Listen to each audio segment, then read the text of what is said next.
Selon les statistiques Banque mondiale, en Afrique, on compterait actuellement environ 780 millions d'habitants. Sur ces 780 millions d'habitants, 2/3 de la population aurait moins de 25 ans.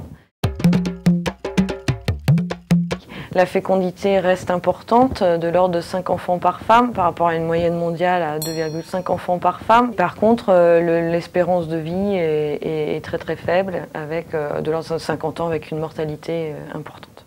L'exode vers les villes a déjà commencé et est relativement important, puisqu'on estime qu'à peu près la moitié de la population africaine vivra dans des villes à horizon 2030. Mais à l'heure actuelle, la population reste majoritairement dans les zones rurales.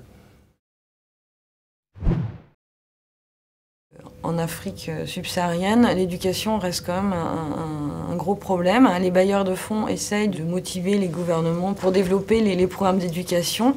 Malgré tout, l'illettrisme reste important en Afrique, puisque 1/3 des adultes hommes sont illettrés et la moitié des femmes en Afrique, c'est pareil, sont illettrées. Le manque d'éducation, l'insuffisance du capital humain en Afrique est un problème pour la croissance, non pas à court terme, mais il faut envisager le moyen long terme. Et une société qui est peu formée, peu qualifiée, a du mal à évoluer ensuite vers des économies où il y a une industrialisation, où il y a un développement d'une société civile, où il y a une amélioration des institutions et des gouvernances. Et c'est pour ça qu'on voit que c'est vrai que l'Afrique du Sud, dans cet énorme panel de pays, s'en sort mieux. Pourquoi? C'est parce qu'effectivement, il y a des écoles, il y a un capital humain plus formé qu'ailleurs, avec des grandes universités réputées, qui font que le tissu industriel a plus développé dans ce pays.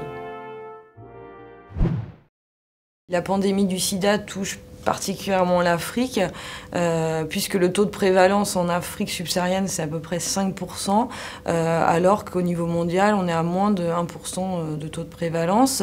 Au sein de l'Afrique, il y a beaucoup d'inégalités, et c'est vrai que là aussi, l'Afrique australe, malheureusement, a le record